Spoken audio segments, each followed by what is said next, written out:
Yo les internautes, revoilà l'augure. Aujourd'hui on va voir une vidéo pour laquelle votre foi en l'humanité va être mise à rude épreuve. Enfin la mienne en a pris un coup dans les dents tout du moins. Comme toujours j'ai le chic pour choisir des vidéos de base un peu longues, donc on va y aller tout de suite. Seth Welch's wife, Tatiana Fusari, was in tears as the couple sat side by side for their video arraignment today. You're both charged with what they call felony murder. In court documents, detectives say the couple told them they were aware of their daughter's skinny appearance and low weight for at least a month. The wife told detectives they did not get medical help over fear of CPS taking away their 3 kids, over distrust of medicine, and because of religious beliefs. Oui, je sais, c'est de l'anglais. Mais voilà, j'ai pris la peine de le traduire, et si à un moment ça va trop vite, n'hésitez pas à mettre la vidéo en pause. Passons, je l'avais dit, il y a de quoi perdre foi en l'humanité. Alors, pour ceux qui sont pas à l'aise, je vais vous filer un coup de main avec des supports visuels. Ça peut vous aider à traverser cette épreuve. Voilà. Là, on continue.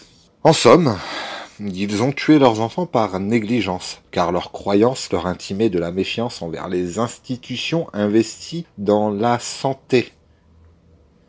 Arg. Déjà, si ton gamin a une apparence que même toi tu décris anormalement maigre pendant plus d'1 mois, et que tu n'as rien fait entre-temps, déjà il y a un gros problème. Ensuite, pour laisser crever son enfant sans rien faire, il faut être déséquilibré. Bon, je vois pas de rapport avec la religion, pourrait-on dire, mais... All have been topics of some of her husband's rambling videos on Facebook. On doctors. They're priesthoods of the medical cult. On vaccines. The righteous shall live by faith. It's God who's sovereign over disease and those sorts of things, and of course ultimately death. So. Assertion et assertion. Il n'y a même pas de raisonnement fallacieux là-dedans. Pas plus que de raisonnement tout court, en fait, il me semble. En grattant un peu... primo, à mi-mot, il fait un tu-quoque. Ou argument, c'est celui qui dit qui est. Et je trouve ça affligeant. Parce que même dans son esprit pieux, il reconnaît la connotation de plus en plus péjorative des mots culte et clergé. Mais comme dans sa tête, ça fait un conflit avec ses croyances, il projette ça sur l'ensemble du corps médical. Mais Dezio, le pire, c'est que pour lui, tout est permissible. Ce n'est que l'œuvre de Dieu. Il décide de la mort de gamins dont les parents renient la médecine. Enfants qui, à l'aide du monde de la médecine, auraient pu avoir une existence. Oui, bordel, c'est un meurtre. Et oui, c'est normal d'être condamné pour ça. Et dois-je encore insister là-dessus ? Non, la médecine, qui n'est qu'une branche de la science, qui elle-même n'est pas une religion, n'est pas une religion. Dans l'exercice de la méthode scientifique, on ne prie pas tel ou tel dieu pour influer sur les résultats d'une expérience, par exemple. Pas plus qu'on n'a de rituel ni de dogme. On établit une hypothèse, on trouve des moyens de la tester, et plus on n'arrive pas à la prouver fausse, plus on admet qu'elle est vraisemblable. Il n'y a pas non plus là-dedans de profération de vérité quelconque. La vérité est un concept abscon en science. Ce qui importe, c'est ce qui se conforme à la réalité. It didn't seem smart to me that you would be saving people who weren't the fittest. If evolution believes in survival of the fittest, well then why are we vaccinating everybody? Shouldn't we just let the weak die off and let the strong survive? What the fuck? Bel homme de paille. Mais ça n'a aucun sens, ce qu'il dit. Il ne fait que dévoiler sa totale ignorance de ce qu'est l'évolution via la sélection naturelle. Mais plus loin que ça, cette phrase n'a aucun sens. L'évolution est un processus. Comme par exemple la combustion dans un moteur. L'évolution ne croit rien, pas plus que la combustion dans ton moteur ne croit quoi que ce soit. L'évolution est donc un processus qui repose sur 2 piliers majeurs. la modification de la fréquence d'apparition des allèles, ou plus grossièrement appelée mutation, et la sélection naturelle, ou pour ceux qui ont rien compris et aiment les hommes de paille, la survie du plus adapté, qui en fait est une grosse connerie, car en vrai c'est la survie du suffisamment adapté à son environnement. De plus, l'évolution prédit pour les espèces sociales comme l'homme et ses cousins les singes, des comportements de maternité au sein du groupe envers ses nouveau-nés, mais aussi ses anciens et ses malades. La sélection naturelle n'est qu'un processus qui s'applique aux individus. Il n'y a pas de moralité intrinsèque à la sélection naturelle. C'est justement pour ça que ce n'est pas une chose à émuler pour nous, agents moraux. Car justement, c'est pas quelque chose de moral. Je le répète, ta Bible te l'a peut-être fait oublier, mais nous, les humains, sommes une espèce sociale. À la base, on gère la venue au monde des nouvelles vies au sein du groupe, et à l'heure actuelle, au travers de structures médicales. Et quand tu t'affranchis de ces structures médicales, et ben les conséquences, elles sont, comme on le voit, dramatiques. An autopsy found the baby died of malnutrition and dehydration. Et juste quand tu croyais que ça pouvait pas être pire. Malnutrition et déshydratation. Ces gens sont au courant qu'un être vivant a besoin de manger et de boire? Qu'est-ce que c'est que cette irresponsabilité? Vite, il y a un truc plus fort que ça là. Today, the judge ordered them to stay in jail without bond.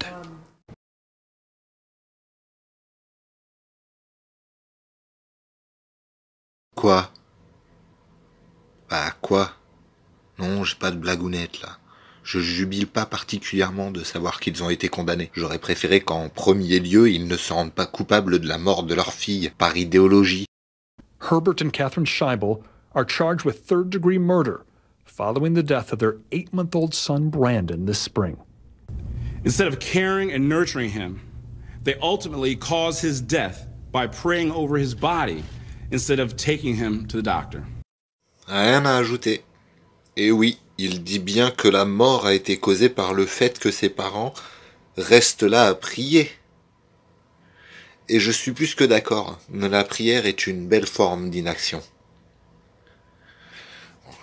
Petite démonstration par l'exemple. S'il y a un départ de feu chez vous, vous appelez les pompiers ou vous priez Dieu pour qu'il les prévienne pour vous? Ah, c'est vrai que vous pouvez pas me répondre. Bon, ça que servent les commentaires. Voilà, vous voyez où je veux en venir. And unbelievably, this isn't the first time this has happened to the Scheibels. In 2009, their 2-year-old son Kent died. The parents did not seek medical care to treat him. Ok. Comme diraient mes camarades anglophones, fuck me sideways. En français, ça fait achever moi. Mais c'est clairement moins vulgaire et donc pas mal plus loin de l'exaspération que je veux transmettre. Une question de taraude, cela dit. Comment, après avoir tué un de leurs gamins, ces gens ont pu continuer à avoir la responsabilité de leurs autres enfants et qu'ils en viennent à en tuer un autre? Pour pas vous mentir, j'ai déjà mon idée.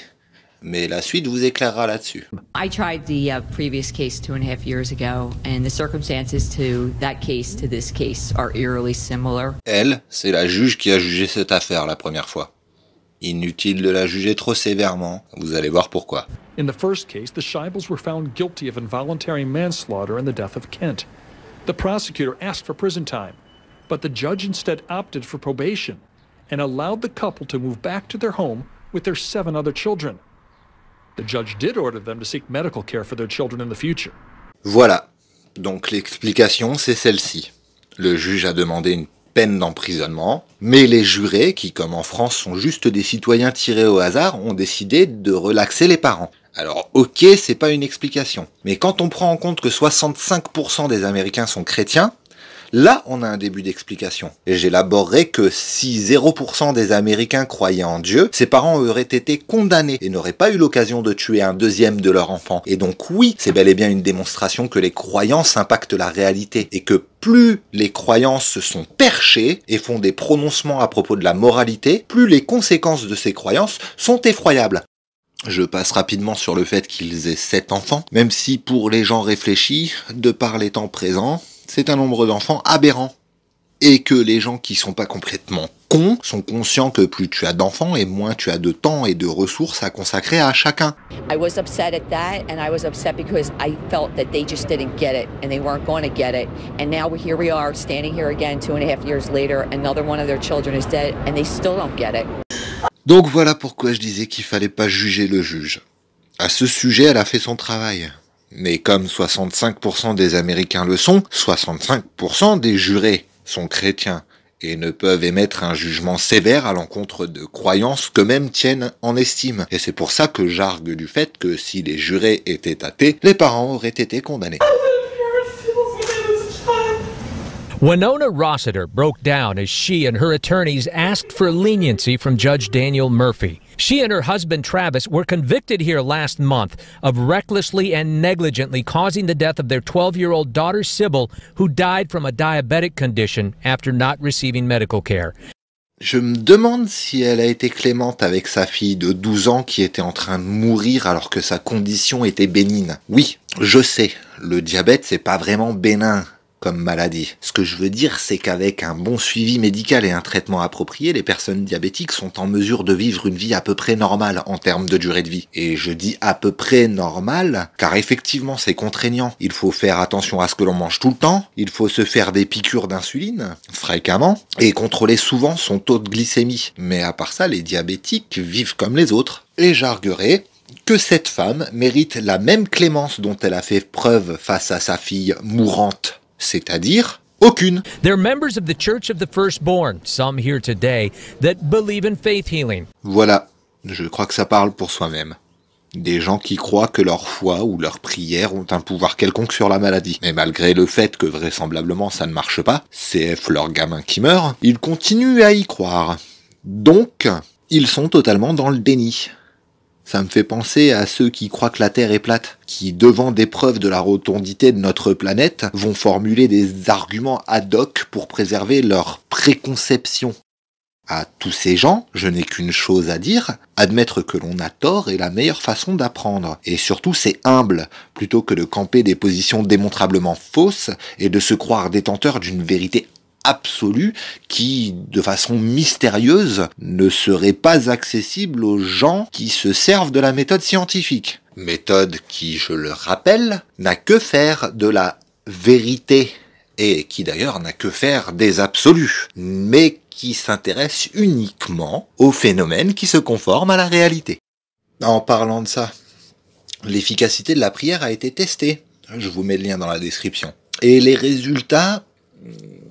même efficacité qu'un placebo pour les expériences en double aveugle. Mais j'ai trouvé intéressant les résultats du test en triple aveugle, et ce qu'il révèle des gens qui étaient conscients qu'on priait pour leur rémission. Globalement, pour les deux autres groupes, ceux pour qui on a prié et ceux pour qui on n'a pas prié, mais qui ne savaient pas s'ils faisaient l'objet de prière ou non, on a d'un côté comme de l'autre environ 50% de personnes atteintes de complications, démontrant l'inefficacité de la prière. Mais pour le troisième groupe, qui était assuré qu'on prierait pour eux, les complications s'élevèrent à 59% des personnes. Mais encore une fois, si ces gens n'avaient pas reçu le pontage coronarien qu'il leur fallait, très peu auraient survécu. Et peu importe les prières. J'en reviens à ça parce que ça me paraît évident. Si devant vous il y a une personne qui fait un infarctus, vous faites quoi? Vous tombez à genoux et vous priez en attendant que la personne clame ou vous appelez une ambulance? Et si vous avez choisi la prière, comment n'arrivez-vous pas à comprendre qu'on apparente ça à de l'inaction? C'est genre, mais t'as rien fait là. Oh si, j'ai fait quelque chose. J'ai pensé très très fort pendant qu'il était en train de mourir là devant mes yeux. J'ai pensé très très fort, ça veut dire que j'ai pas rien fait. Oh mon Dieu, ce qu'il faut pas entendre. Bah ça, par exemple.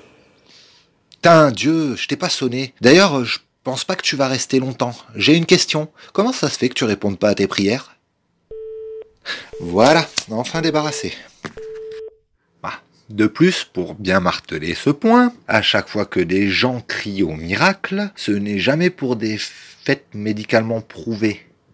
Pas de disparition de tumeurs ou de métastases, Pas de rémission de la paraplégie, pas non plus de récupération pour ceux atteints de mort cérébrale, pas d'amputés dont les membres repoussent, des études sur la vitesse de la cicatrisation ou sur le succès de grossesse après insémination artificielle. Presque comme si les gens qui croient à la guérison par la prière placent des limites à ce que Dieu peut faire, alors qu'il est censé pouvoir faire revenir les morts. Là, niveau de dissonance cognitive, je trouve pas mieux. 3 years ago, Oregon changed its law to exclude spiritual treatment as a defense against all homicide and manslaughter charges, meaning parents like the Rossiters are now subject to mandatory sentencing under Measure 11. J'y croyais plus, mais il semblerait que les exactions de certains chrétiens en Amérique ont forcé les autorités à prendre des mesures contre ce que j'appellerais du vouvou. C'est dommage qu'il ait fallu la mort de gamins pour que des actions soient prises. Mais bon, mieux vaut tard que jamais, je suppose. And the Rossiters began their 10-year sentences immediately after leaving the courtroom. Encore une fois, pas de commentaires, pour les mêmes raisons. This would be an excruciating way to die. The medical examiner, a 16-year-old, didn't have to die. He suffered a basic bladder condition that went untreated. He had backed up so much urine that it caused him to go into heart failure. The boy's family relied on prayer instead of medical care. Neil Beagley died Tuesday inside this Gladstone home. Boy's family belongs to the Followers of Christ Church in Oregon City. Members believe in faith healing, not medicine. The teen who died is the uncle of 15-month-old Ava Worthington. She died in March after her parents refused to take her to the doctor. Carl and Raylene Worthington are now facing criminal charges for the toddler's death. These kids didn't need to die, and they didn't need any type of extraordinary medical care to have been able to have lived. They died absolutely needlessly. Bon, c'est quoi cette vidéo? Le but, c'est de faire perdre toute foi en l'humanité? Bon, ok.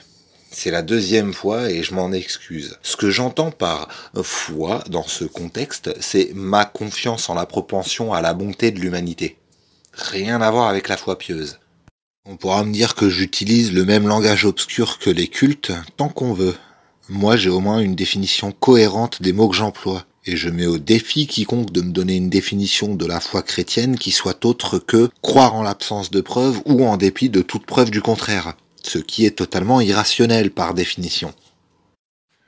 Mais bon, pour en revenir à notre sujet, cette vidéo est résolument une compilation de toutes les exactions concernant les morts d'enfants de parents croyants. Et donc, effectivement, ça risque pas de s'arranger en allant.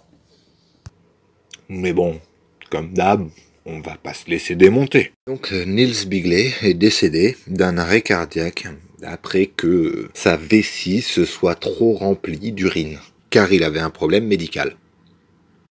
Et ses parents l'ont juste laissé mourir. Comme le dit le médecin, c'était pas une intervention lourde ou très importante qu'il nécessitait. C'était une petite opération bénigne. Mais ses parents, eux, pensaient que c'est mieux de le laisser crever plutôt que de l'emmener à l'hôpital, puisque l'hôpital c'est le mal, et que de toute façon, Dieu s'occupe de ses aïeux, et forcément il allait faire quelque chose pour leur enfant. C'était sans compter le fait que, en fait, Dieu n'existe pas, et que la prière ne marche pas. Et le résultat, c'est que leur enfant est mort, dans des conditions totalement atroces. Je suis presque sûr que le Zyklon B, c'est une meilleure façon de mourir que celle-ci. Au moins, il y en a que pour quelques minutes de souffrance. Members of the church were not available for comment on this, the latest faith-healing death.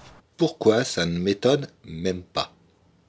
Bigley, you guys have anything to say? Remember, it was Jeff and Marcy Bigley who were convicted of letting their son Neil die of an untreated urinary tract condition. They went to prison in 2010 after Oregon cracked down on parents relying solely on prayer for their sick kids. Toujours aucun commentaire, toujours pour les mêmes raisons. We actually came here to Idaho because a former church member told us to look specifically for this grave, Garrett Dean Eels. Garrett was a 6-day-old baby. The coroner's report says he died in April of interstitial pneumonitis. That's pneumonia. untreated. We were also told to look for the grave of Jackson Scott Porter, who we learned was actually a baby girl. Je dois vous prévenir, pour votre sécurité personnelle. Pour ce qui arrive, je vous recommande fortement toutes les protections anti-facepalm que vous pourrez trouver. Casque de chantier, de moto, gants de boxe ou au minimum manique. Car le facepalm qui arrive est de proportions incommensurables. Your granddaughter only lived for 20 minutes. Yeah. She didn't have never had any prenatal care. Do you regret that? No, because that's the way we believe. You know, we believe in God, and we're the way God handles the situation, the way we do things.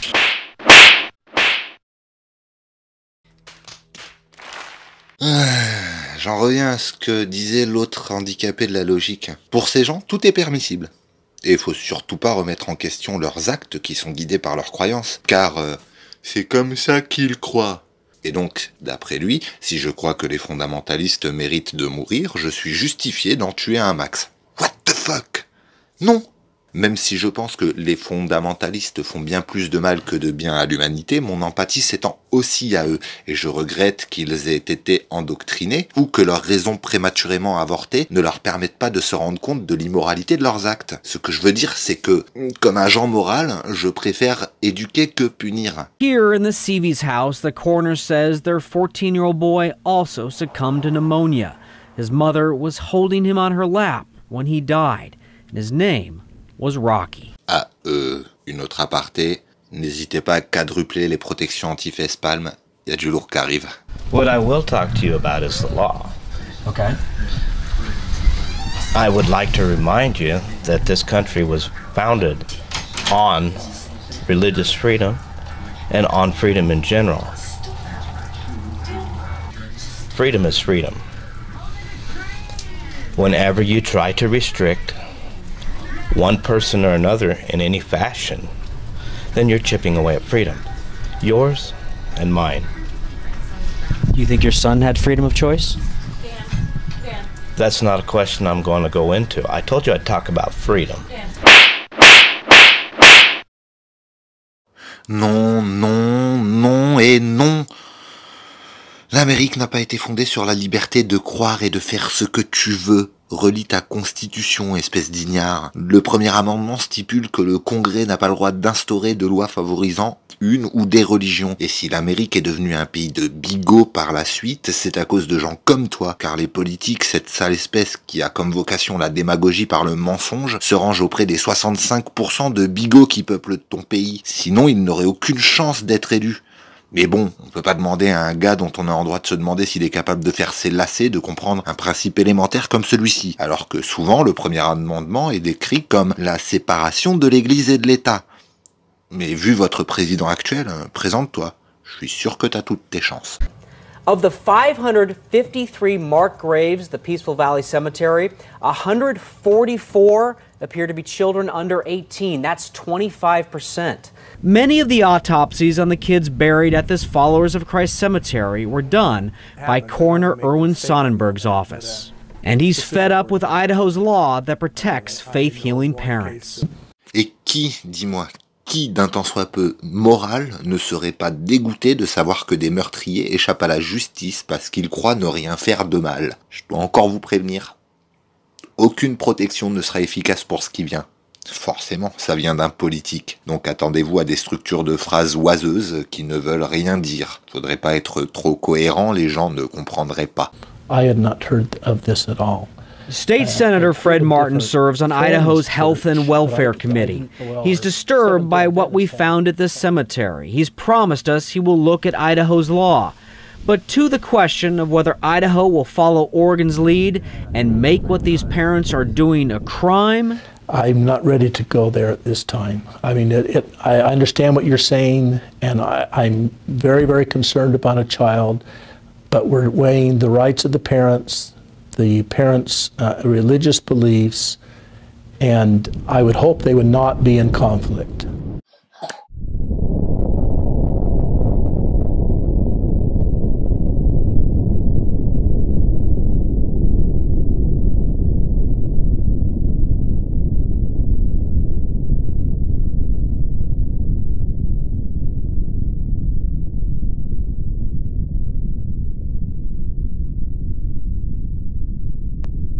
putain! D'une, ça veut rien dire.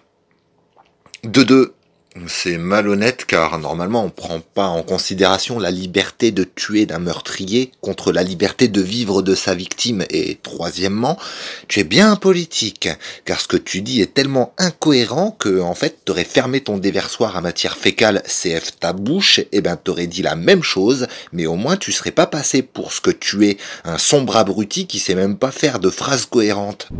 First, an update to a baby's death. K2 first reported the child's parents have now been arrested. This is the fourth time parents belonging to the Followers of Christ Church have faced charges. We have team coverage beginning with Carrie Tomlinson and the death of that newborn boy. Carrie? Well, the medical examiner said the little boy died from a lung infection and complications from being born prematurely. He lived less than a day. Well, now his parents have been arrested, Dale and Shannon Hickman, charged with second-degree manslaughter. The boy was born at this house in September, as you saw in K2. Investigators say there was no one there at the birth who was medically trained, and no one called to get help for the boy. The religion of that church shuns medical help in favor of prayers. The defense has rested in the case of two faith-healing parents charged with manslaughter in the death of their newborn son. Some of the testimony in this case has really put the Followers of Christ Church on trial with its own members. It has. There has been a rift in the church. David Hickman's grandmother in this trial has reignited that fight because of her position in the church. Many of the followers are now questioning their faith after hearing from the church's matriarchal leader, Karen White, who testified a week ago. My Bible, my Jesus Christ, tells me to put my faith and trust in Him. I don't put limitations on God. White is married to Walter White, Jr., the grandson of Followers of Christ founder Walter White. While she testified she would never call a doctor for her dying grandson, she admitted she went to a doctor for an exam to get birth control pills. I tried to talk with White and a church midwife about the issue outside the courthouse. Why is it okay for you to go to the doctor to get birth control, but then not help your grandson when he was in such a bad state? I have no comment. I mean, isn't that a kind of contrary to what the teachings in the Bible? I mean, preventing birth, but then not helping a baby to live? I have no comment. Ah, le niveau de stupidité immorale et malhonnête, il me brûle le cerveau. Je n'ai rien à ajouter là-dessus. Quoi que je puisse dire, ça rendra pas sa position moins morale. Là, on atteint des sommets de bassesse. We understand this is very stressing for you, but how can you deny your son the treatment he needs to survive? We are talking about the difference between potentially a child dying or surviving. You could give him the consent to have this blood transfusion. Why won't you? Why can't you? Their 7-year-old son has a genetic disease that's shutting down his liver, and he will die unless he has a liver transplant. Problem is, Mum and Dad are devout Jehovah's Witnesses, and they're refusing to give consent to one vital part of the surgery their son so desperately needs. Is that the risk that you're willing to take? The blood transfusion their little boy will most certainly need during the operation is completely against their religious beliefs. Jehovah's Witnesses believe the Bible commands they must not ingest blood. They say blood represents life and only God is the giver of life. We're told what these parents are fearing is that their child will be polluted, both spiritually and morally. Are you willing to sacrifice his life for your religion? Is that what it is? I said leave me alone. Et oui, il n'y en a pas que pour les chrétiens. Mais j'ai une question à la con. Est-ce que les témoins de Jéhovah mangent de la viande ? Car il est strictement impossible de retirer tout le sang qui irrigue leur viande. Même la viande cachère, il reste du sang dedans. Mais bon, ils sont pas les seuls à se vautrer dans l'ignorance sans se rendre compte de leur titanesque biais cognitif. There are many controversial cases relating to Jehovah's Witness children and blood transfusions. In Sydney this year, a pregnant Jehovah's Witness and her baby tragically died after the woman refused a blood transfusion. Also in New South Wales in 2013, the Supreme Court overruled the wishes of a 17-year-old Jehovah's Witness suffering from a lethal form of blood cancer. In London last year, a High Court judge ruled that the son of two devout Jehovah's Witnesses can be given blood. And in Dublin in 2008, a High Court judge said a 4-year-old girl could undergo a life-saving blood transfusion, despite her parents' objections. Bon, au moins le point positif là-dedans, c'est que la justice puisse prévaloir sur la volonté des parents pour sauver la vie de leurs enfants. Même si techniquement ce serait aux parents, en premier, de se préoccuper du bien-être de leurs enfants. They had a month to take the little girl to the doctor. A simple, treatable malady, type 1 diabetes, and they watched the girl lie there, wasting away, in great pain, go into a coma, and die before frantic relatives out in California call the local police, call 911 and go, please help us. Too little, too late. The girl is dead. Now they're claiming freedom of religion. Well, what happened is that this little girl laid for about a month at this family's home with slowly wasting away from this diabetic coma. These family chose to act by praying. Now, if you ask the family, they said they did choose to act, although some people say that they chose to sit there and let the child die. And that's what police investigators are trying to determine. Comme je le disais plus tôt, non. La prière n'est pas une action. C'est une excuse à l'inaction. Et même s'il s'avère que les enquêteurs déterminent qu'ils ont bien prié, le résultat est le même. Ils ont tué leur fille. Car si au lieu de prier, ils l'avaient fait suivre par un docteur, elle aurait pu vivre jusqu'à un âge plus que raisonnable. What about all these kids who have died, though? You know, more than 30 I don't know. of them. Then you have to go ask the Lord. You know, you can't blame all the sufferings on the parents. If there is a God, then that dude is an asshole. Voilà, cette vidéo est finie. Alors, pourquoi cette vidéo? Eh bien, pour qu'on arrête de me dire que la foi religieuse ne regarde que les croyants, qu'ils ne font rien de mal. Mais même si on oublie les croisades, l'Inquisition, les plus de 2000 ans d'histoire jalonnés de sang versé par les religions, les croyances des gens n'existent pas détachées de toute réalité. Elles impactent la réalité, et de façon négative. Et pour ceux qui compteraient contrebalancer ça avec la charité chrétienne ou la charité religieuse, je vous mets en description des associations caricatives humanistes qui prouvent que la charité n'est pas l'apanage de la religion, mais j'ajouterai juste que cette charité-là ne s'accompagne pas de vos sermons immoraux. Bon, après ça, il va falloir clairement que je contacte les Men in Black pour me faire effacer la mémoire.